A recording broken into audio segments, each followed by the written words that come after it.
Okay, November 9th, 2011. What did I get done tonight?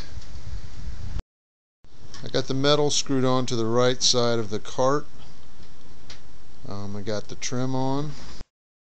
This is the right side trim. And I got the trim on underneath of the burners there. And this left side trim. Got the lights attached to both sides actually. There's the left side light. And I went ahead and just screwed the spout into the wastewater tank.